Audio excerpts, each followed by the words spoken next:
Bom é estarmos na presença de Deus e bom é poder louvar ao Senhor, que é rico em bondade e fidelidade para conosco. Eu confesso aos irmãos que cansado um pouco da jornada de sexta e ontem, do nosso simpósio de comemoração dos 508 anos da Reforma Protestante, mas muito felizes por tudo aquilo que o Senhor fez nesses 2 dias de programação, com a reunião de 6 igrejas, 3 presbiterianas e 3 batistas, que têm andado pelo mesmo trilho da verdade. E foi uma sexta maravilhosa, foi um sábado muito abençoado, muito abençoador para a nossa vida. Então, a alegria que o Senhor produz no nosso coração quando nós o servimos, sem dúvida, sobrepuja o nosso cansaço. Amanhã a gente descansa um pouco das atividades, porque pastor tem que pregar, né?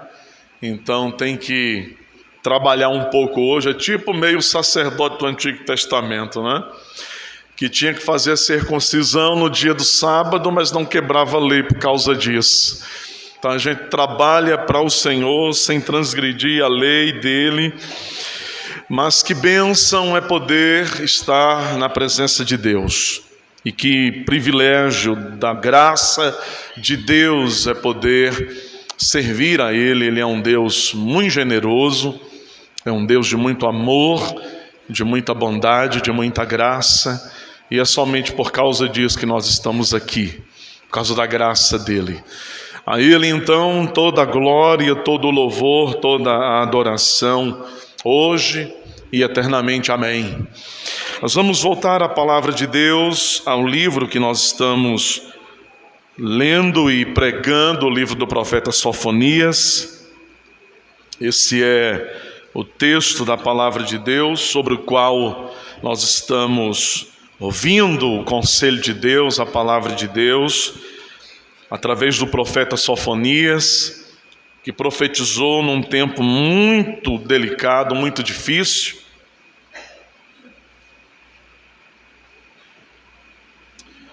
Mas que para cada tempo da história dos homens, o Senhor tem a palavra certa. Para cada fase, para cada momento da história humana, Deus tem o recado, a mensagem, a palavra apropriada, meus irmãos. Capítulo 2 de Sofonias, a partir do versículo 4, nós vamos ler até o versículo 15, fechando esse capítulo, uma boa parte daquilo que Sofonias profetizou no seu tempo, no tempo do rei Josias. A palavra de Deus, portanto, que vamos ler agora, ela nos ensinará sobre o Senhor, o juiz de toda a terra. O Senhor, o juiz de toda a terra. Diz assim a Sagrada Escritura: porque Gaza será desamparada e Asquelon ficará deserta. Asdod ao meio-dia será expulsa e Ecrom desarraigada. Ai dos que habitam no litoral, do povo dos quereitas. Palavra do Senhor será contra vós, ó Canaã, terra dos filisteus, e eu vos farei destruir, até que não haja um morador sequer. O litoral será de pastagens com refúgios para os pastores e currais para os rebanhos. O litoral pertencerá aos restantes da casa de Judá. Nele apacentarão os seus rebanhos e à tarde se deitarão nas casas de Asquelon, porque o Senhor seu Deus atentará para eles e lhes mudará a sorte. Ouvi o escárnio de Moabe, as injúrias, as injuriosas palavras dos filhos de Amon. com que escarneceram do meu povo e se gabaram contra o seu território. Portanto, tão certo como eu vivo, diz o Senhor dos exércitos, o Deus de Israel, Moabe será como Sodoma e os filhos de Amon como Gomorra, campo de ortigas, poços de sal e assolação perpétua.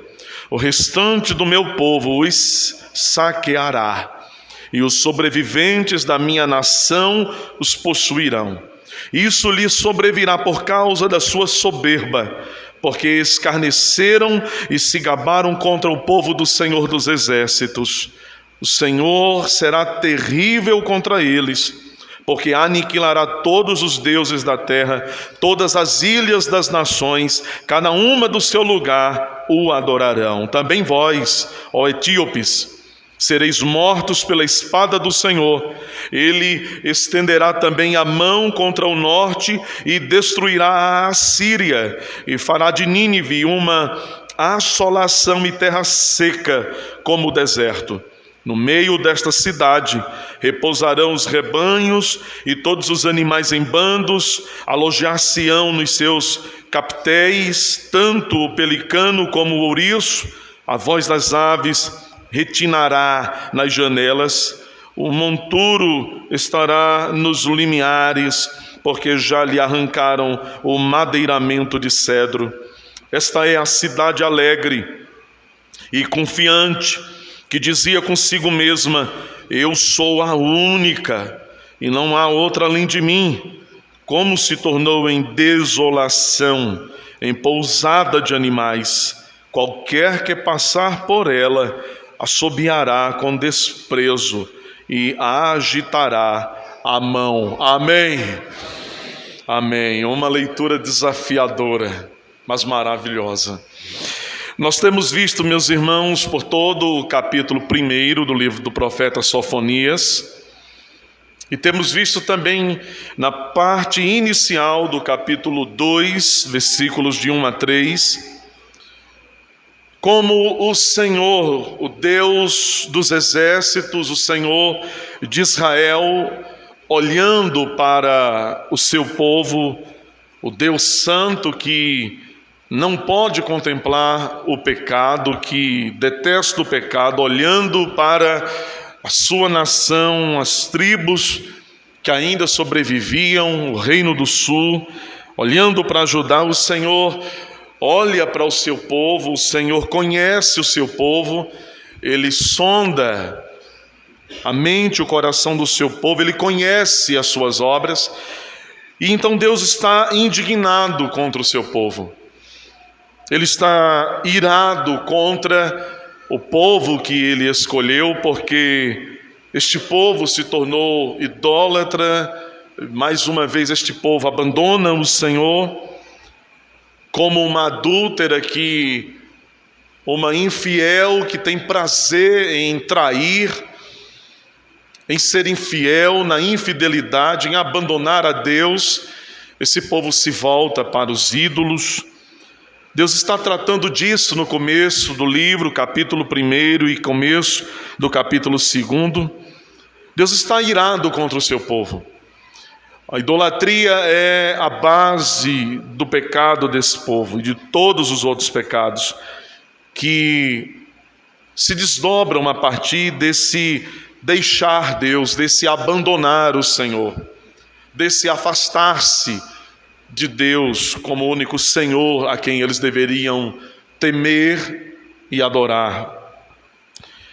Então, inicialmente, o profeta Sofonias, ele, falando em nome de Deus, como arauto da verdade, portador da mensagem para aquele povo, ele levanta uma grave acusação, e esta é uma sentença que o próprio Deus confirma que deflagrará contra o seu povo.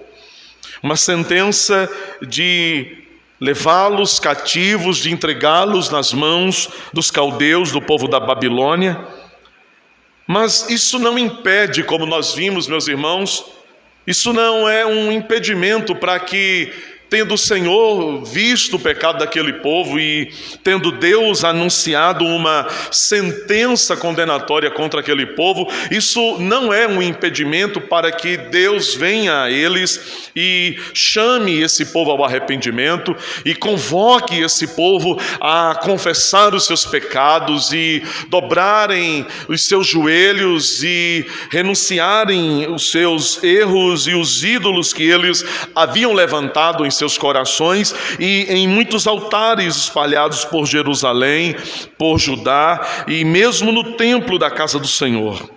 Deus está chamando o seu povo de volta. Voltem para mim, é isso que ele está dizendo. Retrocedam da animosidade do coração de vocês. Façam um caminho de retorno e venham de volta para mim. Eu sou o Deus de vocês, eu sou o marido de vocês.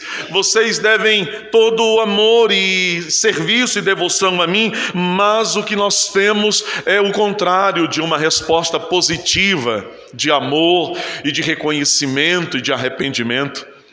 O que nós temos na verdade e o que está estampado diante de nós de forma dramática, é que esse povo não dá ouvidos ao que Deus lhes está falando. E isso parece um pouco conosco também em muitos momentos, porque não poucas vezes o Senhor também, Ele fala conosco muitas coisas que nós precisamos ouvir, não exatamente aquilo que nós queremos, mas aquilo que nós precisamos. E também como Judá, nós não poucas vezes fazemos os nossos ouvidos grossos demais para atender à voz do Senhor. Então, quando nós avançamos pelo capítulo 2, nós temos nessas palavras que nós lemos, Deus ampliando a ameaça do seu juízo. Ele não é apenas o Deus que está irado contra o pecado do seu povo, mas Ele é o Deus que está irado contra o pecado de todas as nações de todo o mundo, de cada parte. É do céu que Ele contempla a iniquidade dos homens, de cima o Senhor olha e Ele vê a maldade das nações, o ímpeto perverso dos dominadores, dos reis, dos que se colocam como senhores de outros para governá-los e muitas vezes de forma violenta humilhar os outros homens debaixo de sua mão. É do céu que o Senhor olha para a terra e Ele vê todas as coisas que estão se passando no meio dos homens, tudo que eles estão fazendo. Ele acendeu lanternas do seu santuário e Ele pode enxergar na mais profunda treva. E mesmo as trevas são para Ele como a luz ao meio-dia. A sentença está estabelecida pelo Deus que é santo e pelo Senhor que é soberano sobre toda a terra. Ele está dizendo, em outras palavras, quando ele agora dirige uma palavra às nações que estão ao redor de Israel, ele está dizendo: eu sou o Senhor de todas estas nações. Ainda que elas tenham se desviado, ainda que elas estejam andando segundo os seus próprios ídolos, ainda que elas não me adorem, ainda que elas não me reconheçam como o único Senhor, santo e soberano, ainda assim eu sou o Senhor sobre todas as nações, é o que ele está dizendo.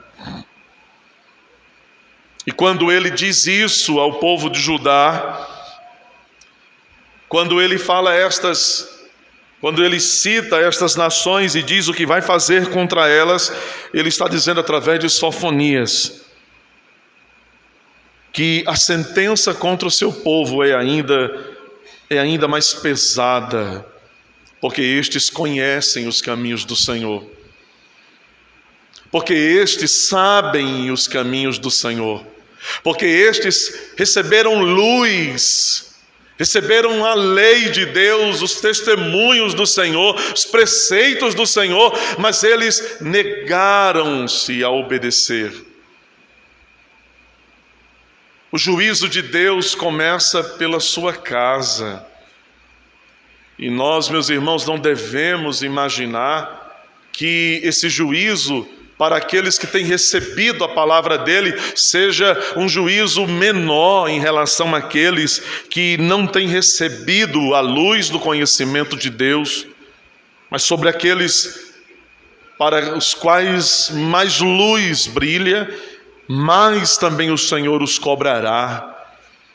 O que nós temos então nos versos que completam o capítulo 2 agora que lemos, é que o Senhor, Ele é o único Senhor de todo o mundo, e não somente do povo de Judá, mas Ele é o Senhor de todos os povos da terra, e todos os povos da terra devem reconhecê-lo, exclusivamente adorá-lo e servi-lo.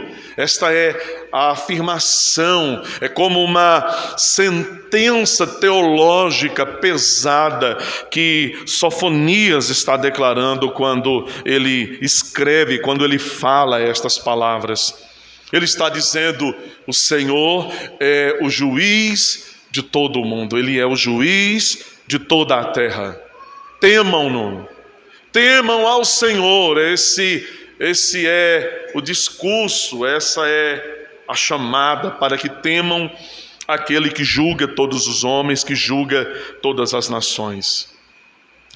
Meus irmãos, quando nós lemos aquilo que Sofonias escreveu, nós não podemos deixar de perceber que nas palavras que ele escreve em sua profecia, ele está dizendo ou descrevendo para nós como Judá havia assumido para si mesmo um modo de vida e crenças, diversas crenças que eles nunca haviam recebido da parte de Deus.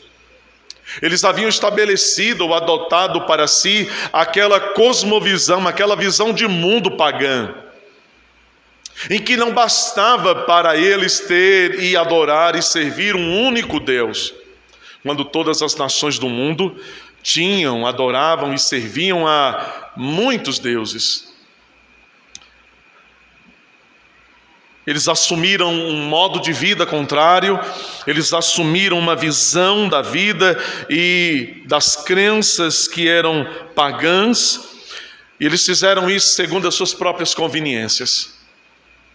E às vezes os filhos de Deus estão de acordo ou segundo as suas próprias conveniências, assumindo uma visão da vida, uma visão do mundo, comportamentos e aderindo a crenças que não tem nada a ver com aquilo que Deus já revelou na sua palavra, mas que tem a ver com encaixar-se nesse sistema alienado de Deus, nesse encontrar o meu lugar sob o sol dos homens que andam longe do Senhor.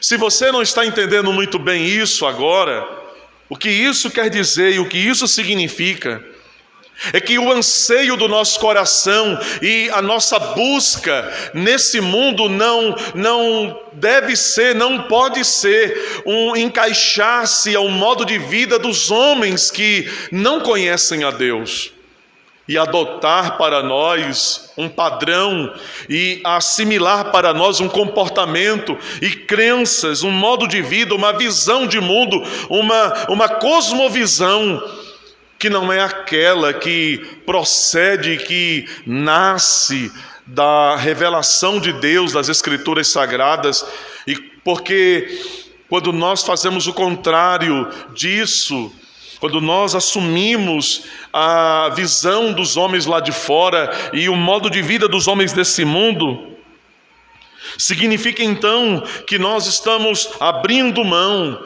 de um tesouro que o Senhor já depositou a nós, de uma bênção. Judá está fazendo isso. Judá está abrindo mão de uma visão correta, de uma vida segundo os padrões de Deus, de um padrão de vida e de crença e de doutrina que o próprio Deus havia ensinado na sua lei. E eles estão agora decididos a sustentar o altar de Baal e de Moloque, porque ter mais de um Deus é melhor do que ter um único Deus. Mas eles estão errados, nós sabemos disso. Nós temos certeza de que eles estão errados. Eles haviam se cansado de Deus, em outras palavras. A fé no Deus de Israel agora não faz mais sentido para essas pessoas. Será que a fé em Deus, em Cristo, faz sentido para você ainda? Para nós? Será que ela pode definir alguma coisa em nós ainda? Para aquele povo, a fé no único Deus, no Deus de Israel, já não fazia mais sentido. Eles estavam isolados no mundo, porque enquanto o mundo e as nações do mundo à sua volta, eles adoravam e serviam a Baal e várias outras divindades, o que Israel tinha? O que Judá tinha, senão um único Deus que não tinha um rosto, que não tinha uma forma, cujo altar não tinha um ídolo sobre ele? Aquele povo, então, agora, nesse momento de sua história, Judá, Jerusalém, eles estão se sentindo no meio do mundo como o patinho feio. A exceção à regra. Isolados, diferentes. A sedução, então, de sair desse tipo de isolamento, a sedução de compartilhar a amizade com esses povos pagãos ao redor deles, se tornou então no coração de Judá muito mais forte, essa sedução de se tornar parte do restante do mundo, semelhante ao mundo, impulsionou o coração desse povo numa disposição muito intensa de se encontrarem no mesmo nível daquelas outras nações, de se olharem por iguais, não abaixo. Mas eles estão nutrindo uma visão distorcida da verdade. E nós erramos, meus irmãos, e quando nós nutrimos uma visão distorcida acerca da vida de Deus, da nossa relação com Deus, da verdade, do que é justo, do que é bom, do que é verdadeiro, quando isso é distorcido dentro de nós, nós também somos então seduzidos no nosso coração. E essa sedução, ela é um impulso dentro de nós, nos empurrando para o mundo, nos empurrando para aqueles que já adotaram os seus ídolos, os seus deuses.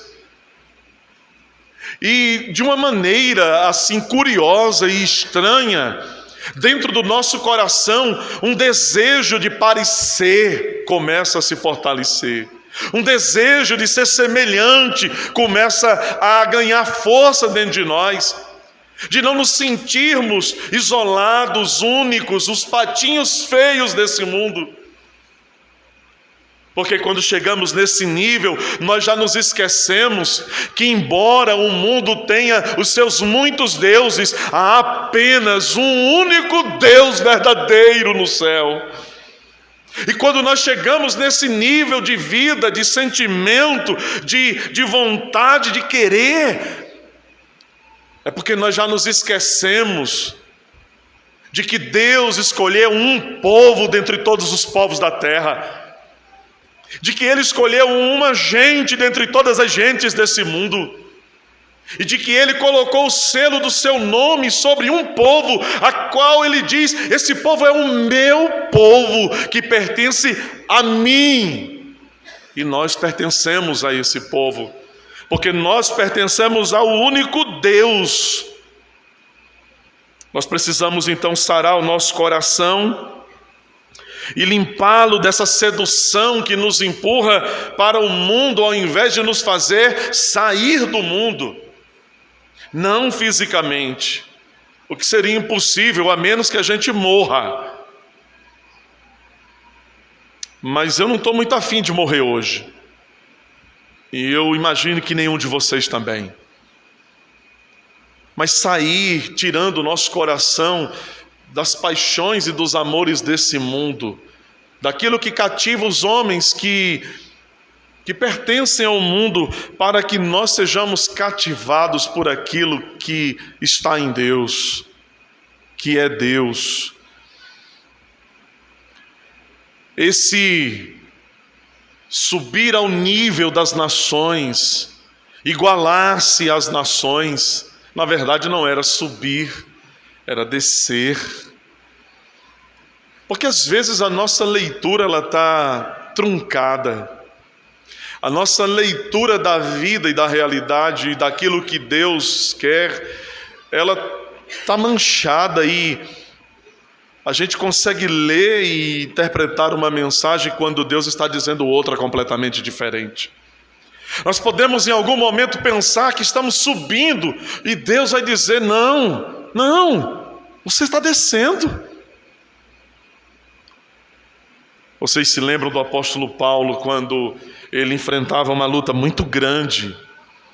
Não era fácil fazer o que Paulo fazia. E ele vai orar ao Senhor porque ele está cansado, se sentindo fraco, pequeno. O grande apóstolo Paulo se sentindo fraco, imagina você e eu.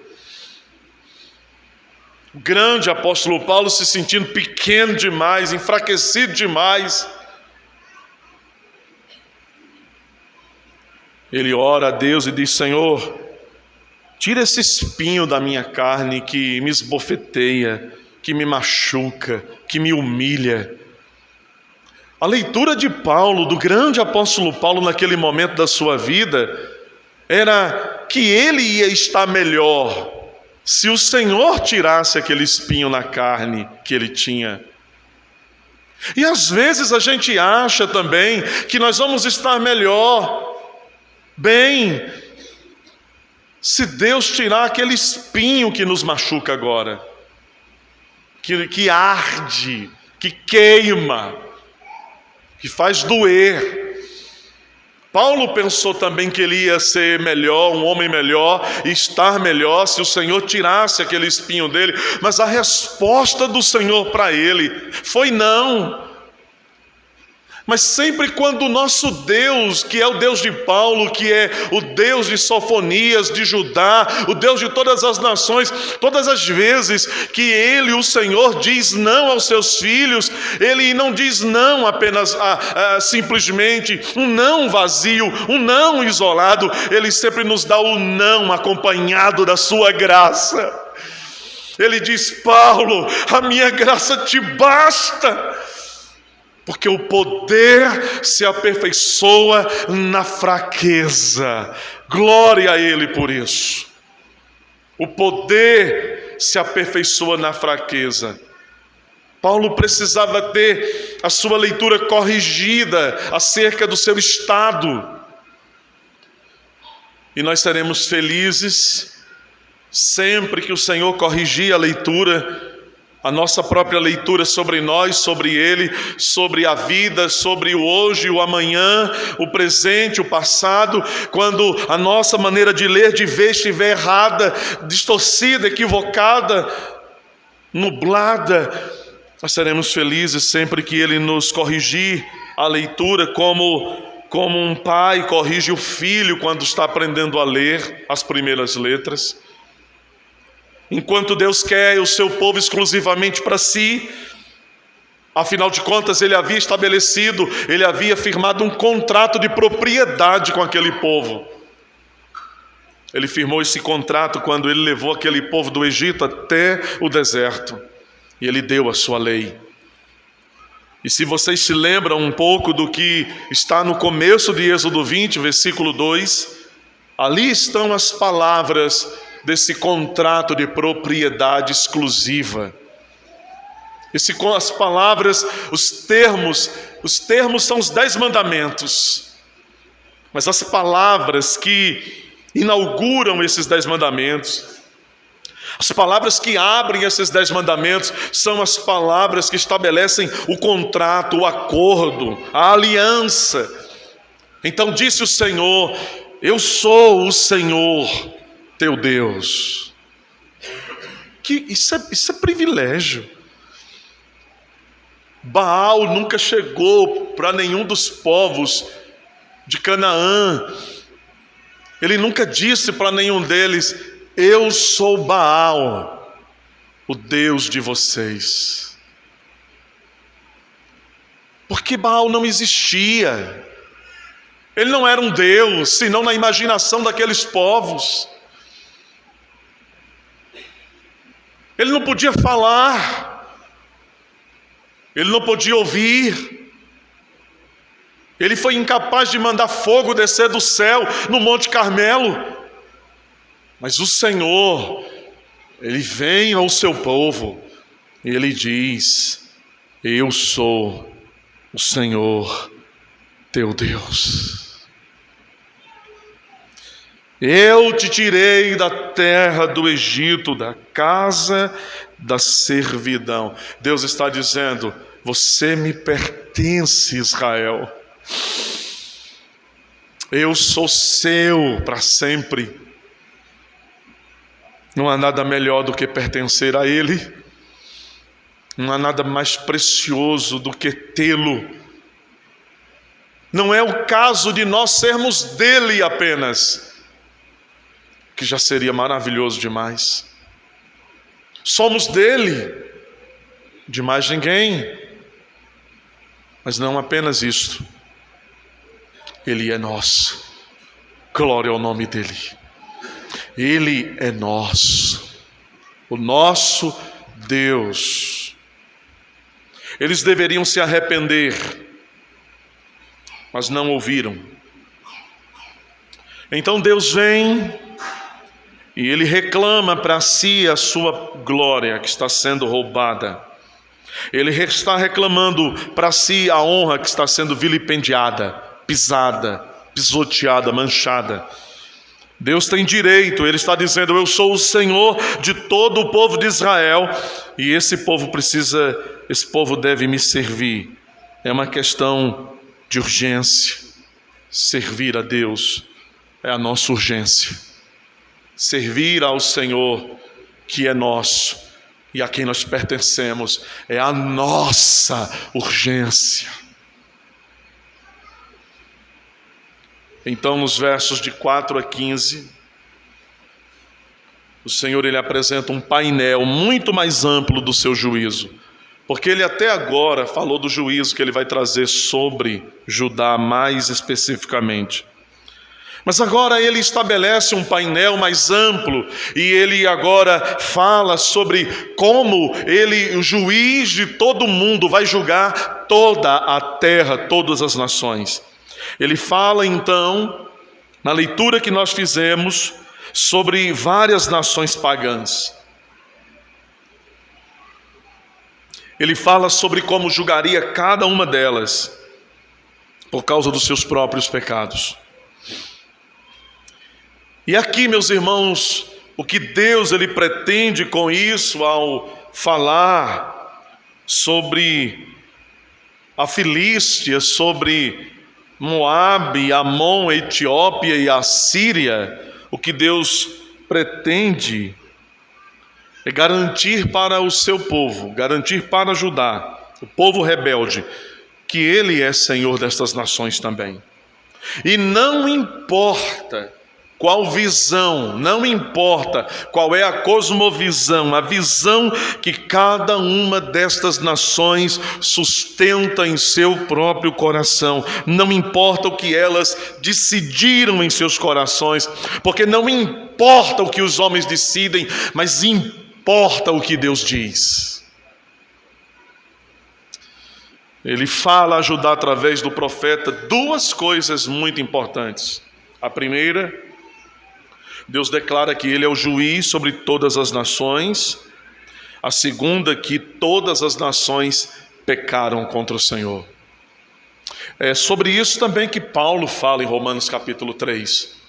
Quando os judeus, apegados às obras da lei como um meio de justificação, Paulo então diz que judeus e gentios estão na mesma condição diante de Deus. Todos se extraviaram, todos a uma fizeram o que era inútil, todos morreram, todos caíram, todos pecaram. E ali Paulo está dizendo: que vantagem o judeu tem em relação ao gentio? Qual é a vantagem que você tem porque você é descendente de Abraão? A salvação de Deus não tem a ver com o lugar em que alguém nasce. A salvação de Deus não tem a ver com a nacionalidade de um homem. A salvação não tem a ver com padrões de moralidade. A salvação não tem a ver com coisas que a gente pode fazer. Ao Senhor pertence a salvação, disse Jonas. A salvação tem a ver com um Deus que soberanamente decide chamar para si pecadores. Pura soberania, pura graça, isso é o mais puro amor. Ele é Senhor de todas as nações. Ontem eu tive uma experiência maravilhosa. Quando nós terminamos aquele simpósio e fomos para o lanche e nos demoramos um pouco ali conversando e desfrutando de comunhão uns com os outros, meu amigo, o pastor Edson, que foi um dos pastores do simpósio, ele me apresentou um outro pastor batista. Ele serve ao Senhor num lugar pertinho daqui chamado Pedro Alexandre. E ele me apresentou aquele pastor, eu já não lembro mais o nome dele, é um nome difícil, porque ele é um indiano. Ele é um homem da Índia. Ele não é um indiano chopi, ele é um indiano de verdade, ele nasceu na Índia. E eu perguntei o lugar de onde ele era, e ele falou, eu também não lembro. E eu disse, é perto de Nova Delhi? Ele disse, não, é bem longe, uns 300 quilômetros. E eu senti um amor tão grande por aquele homem. A pele dele é diferente, muito diferente da nossa. É um típico indiano. É um indiano. Ele fala meio pesado o português, ele casou com uma missionária brasileira, ele é também um missionário. E ouvindo um pouco assim da história dele, rapidinho, ele contando, eu senti um amor tão grande por ele, e eu abracei. E ali, abraçados, nós choramos. E eu orei com ele.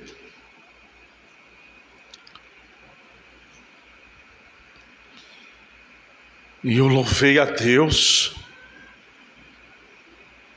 Eu bendisse ao Senhor. Eu exaltei, eu orei e eu disse, obrigado, Senhor. Porque o Senhor salvou esse homem do paganismo da Índia. O Senhor o livrou de banhar-se naquele rio sagrado e de adorar ratos, e de adorar Shiva, e de adorar a multidão de ídolos da Índia. E o Senhor fez desse homem o meu irmão. Bendito seja o seu nome.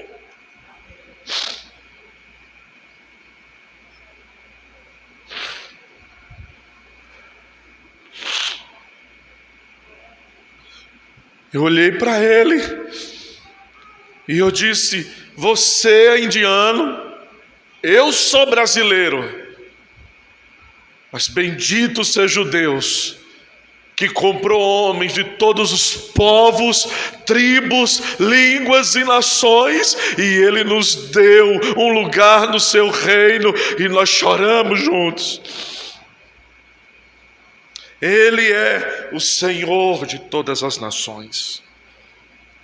Ele é o Salvador de homens e o juiz dos homens.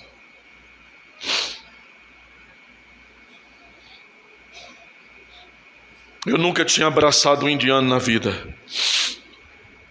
Foi um abraço bem gostoso. Deus está dizendo: o pecado contaminou todas essas nações. Ele é universal. Todos estão destituídos da minha glória. Então, se você observar bem o texto, 4 nações estão sendo citadas aqui. Versículo 4 a 7, o Senhor está falando sobre a Filístia. E a Filístia ficava a oeste de Israel. Os versículos 8 a 11, o profeta está falando sobre Moabe e Amon. E essas nações ficavam a leste, oeste e leste. Versículo 12, ele está falando sobre a Etiópia, Cuxi, ou mais precisamente o próprio Egito, que ficava ao sul. E ao norte de Israel, ele está falando nos versos 13 a 15 sobre a Assíria, um império temido daquela época. Os 4 pontos cardeais do mundo: norte, sul, leste e oeste. E quando o Senhor fala assim, Ele está na verdade expandindo a realidade do seu domínio. Ele é Senhor não só sobre Israel, mas sobre todas as nações, e todas devem satisfação a Ele. Ninguém será desobrigado de prestar contas a esse grande juiz. Ele diz que essas nações são rebeldes, que adoram falsos deuses. Elas responderão pelos seus pecados. Com isso, o que Deus está fazendo com o seu povo é agravar o peso do juízo e agravar a urgência do chamado ao arrependimento. Porque se Deus está dizendo que Ele não vai deixar de julgar as nações que pecaram, quando o seu povo pecou de modo semelhante como essas nações, elas devem, a sua nação, o povo de Deus, deve saber que Deus vai julgar de fato esse seu povo. Não devemos pensar que o Senhor vai protelar, cancelar a nossa disciplina se nós fizermos exatamente o que os homens do mundo fazem, nos igualarmos a eles.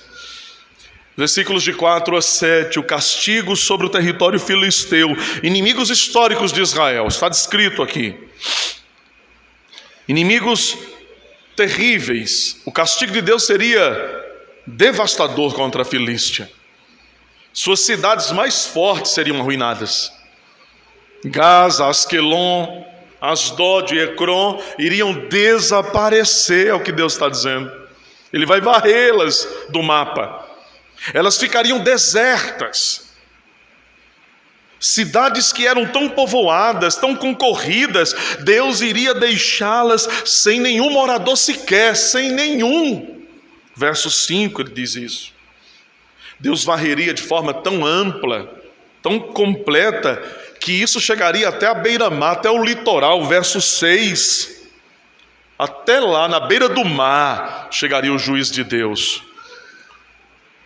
Sabe, o que Deus está dizendo sobre esse seu julgamento chegando ao litoral do território da Filístia? Ele está dizendo, está lembrando que aquele é o lugar onde os navios aportam. Aquele é o lugar onde pessoas chegam e pessoas partem. Aquilo é símbolo de economia, de força, de poder econômico. Mas Deus está dizendo: eu vou cortar as ligações de vocês com o resto do mundo. Isso vai acabar. Deus deixaria aquele lugar como um lugar deserto apenas para pastores e ovelhas. O que antes tinha pujança, o que antes tinha vigor, o que antes brilhava, o que antes tremia, o que antes fervia, Deus vai arrasar. E isso é uma parábola para o nosso tempo. Essa é uma parábola para o nosso tempo. Porque aquilo que os homens hoje atribuem tanto valor, tanto esplendor, tanto brilho, tanta energia, isso não vai valer mais nada um dia. O símbolo dos franceses, a Torre Eiffel, não valerá nada.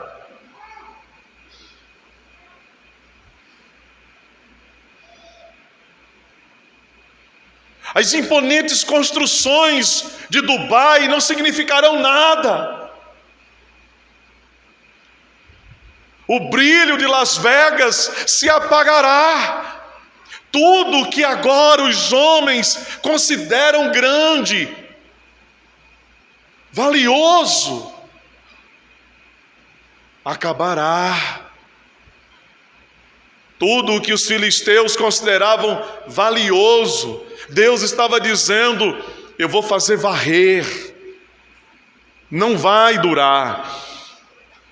Onde vocês atribuem maior peso de poder, eu vou transformar num pasto para os animais.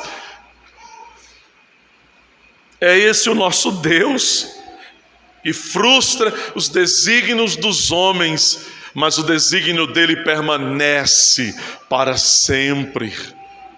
É isso. O Senhor está dizendo ao povo dele: eu sou o Senhor de Israel, eu sou o Senhor também da Filístia. Os versos de 8 a 11. É a vez de Deus falar sobre o que ele iria fazer a duas nações que têm ligação de sangue com Israel, Moabe e Amon.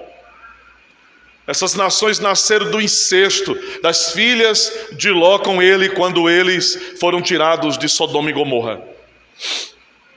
E é interessante que aqui, quando Sofonias fala, o Senhor está julgando agora estas cidades, Moabe e Amon, por causa da arrogância deles. Deus odeia a arrogância. Deus se ira contra a arrogância dos homens. Ele pisa a arrogância dos homens. Ele abate os arrogantes. E a arrogância é uma tentação que nos ronda muitas vezes. A história dessas nações em relação a Israel é de uma animosidade intensa. Vocês se lembram como Baraque, ele contratou o Balaão para derrubar o povo de Israel. Eles odiavam Israel. Foi o rei Balaque, fez isso, lá em Números 22, 3, para que Balaão amaldiçoasse Israel. O Senhor está dizendo então: Moabe e Amon odeiam o meu povo sem causa, sem motivo. Por isso eu farei desse território como Sodoma e como... Veja que Deus coloca os conectivos da história, né? Essas nações nasceram da fuga, do livramento de Ló e sua família, fugindo de Sodoma, que Deus destruiu com fogo. No meio do caminho, a mulher de Ló ficou parada, transformada em uma estátua de sal, uma pedra de sal. Ele seguiu com as suas filhas, sem olhar para trás, sem parar na campina, sem se deter. E as suas filhas, desesperadas porque não tinham marido, elas embriagam o pai à noite, uma numa noite, a outra na noite seguinte, se deitam com o próprio pai, uma ação abominável, geram do próprio pai, e estes filhos são a origem dessas nações.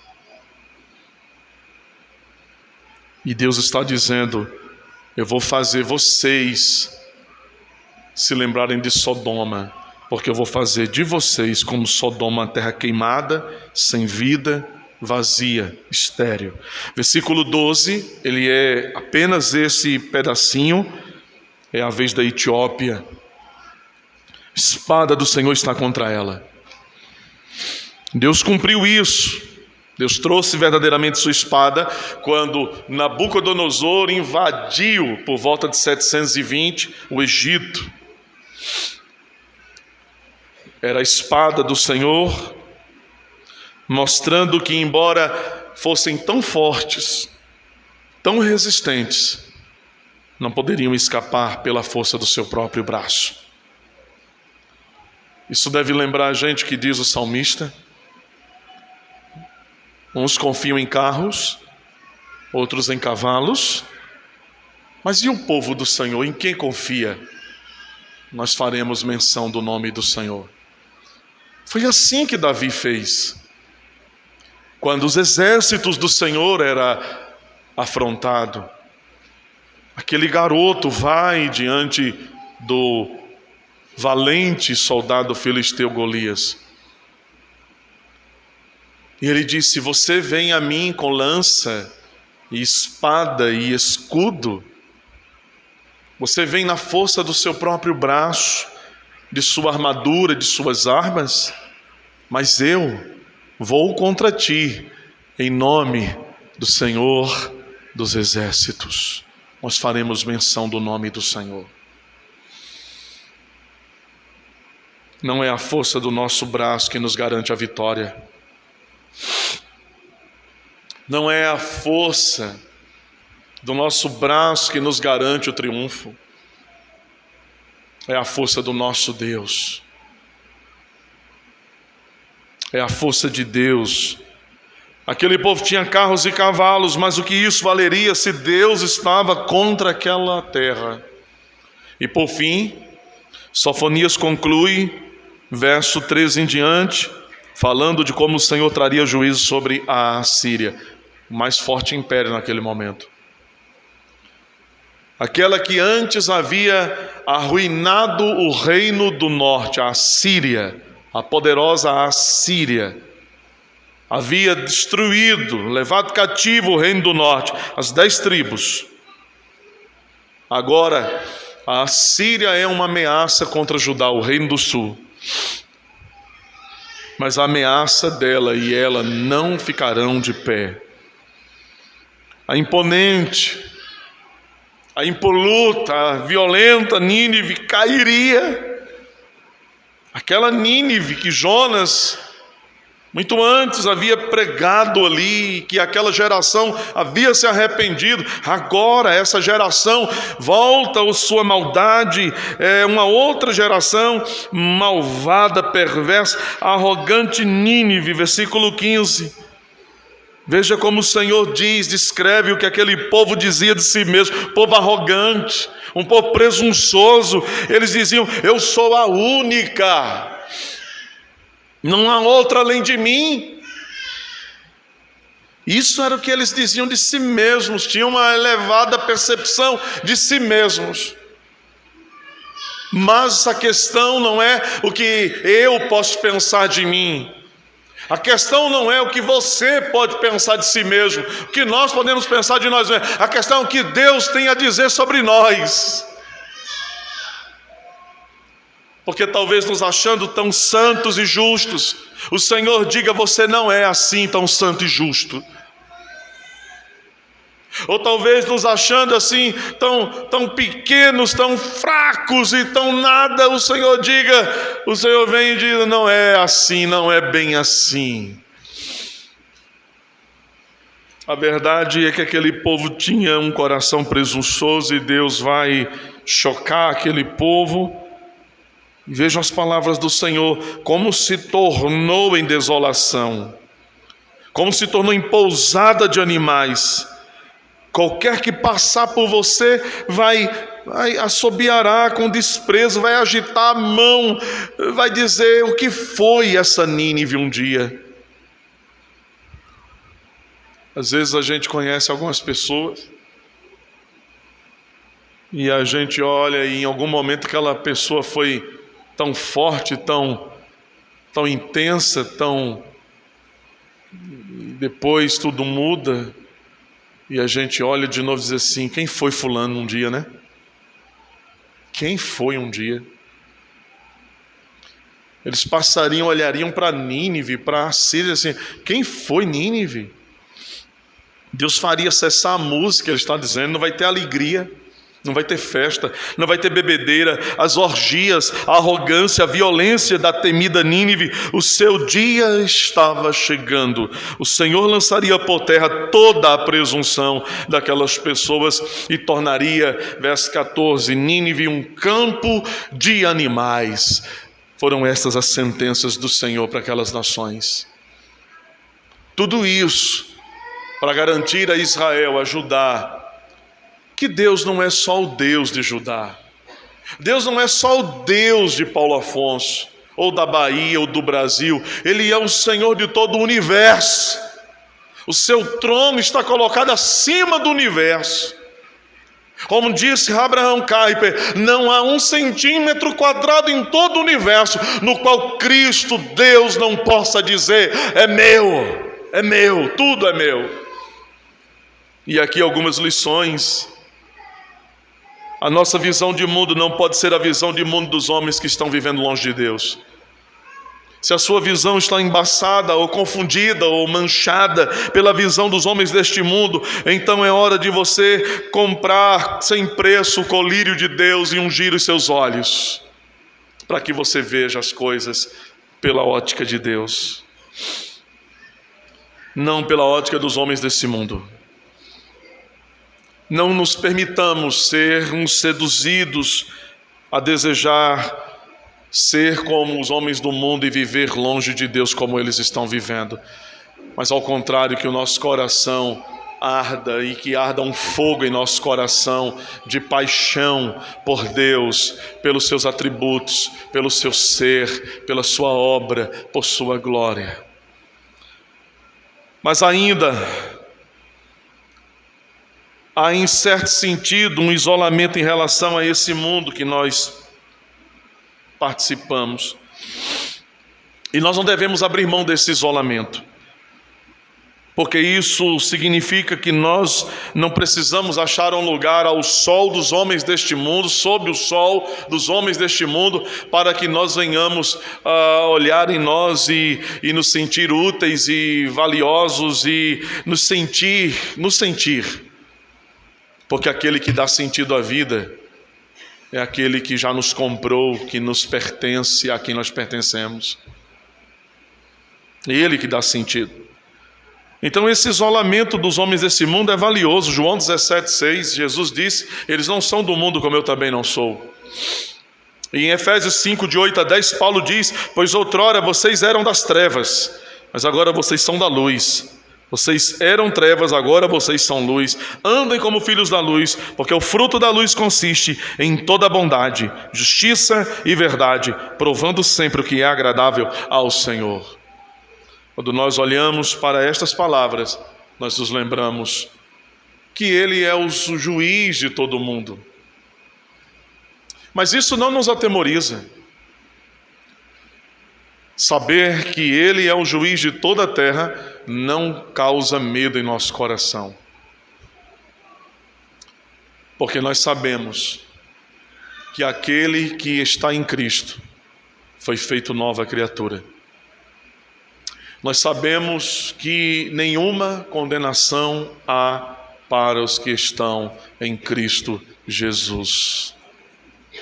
Nós sabemos que em Cristo Ele já nos deu a vitória sobre o diabo, sobre o pecado, sobre o mundo. E é uma questão de tempo apenas. Uma única questão, uma questão de tempo. Tudo que pode agora tentar nos causar pânico, pavor, medo e fragilidade passará. Sim, Ele é o juiz, nós o tememos como juiz. Ele tem as suas leis, a sua legislação. Ela não é uma ameaça para nós, ela é uma dádiva para nós. Sim, Ele é o juiz de toda a terra e céu,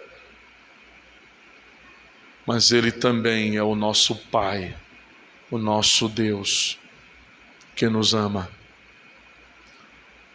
e que nos chama ao arrependimento para que andemos sob a luz do seu rosto e desfrutemos de comunhão com Ele.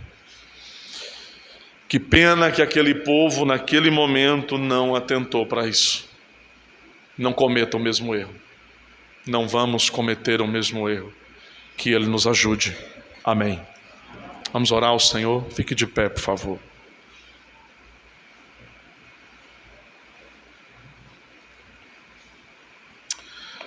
Ó Deus bendito, muito obrigado por nos fazer sentir o Teu amor nessa manhã. Muito obrigado por nos fazer perceber o amor do Senhor e a graça do Senhor.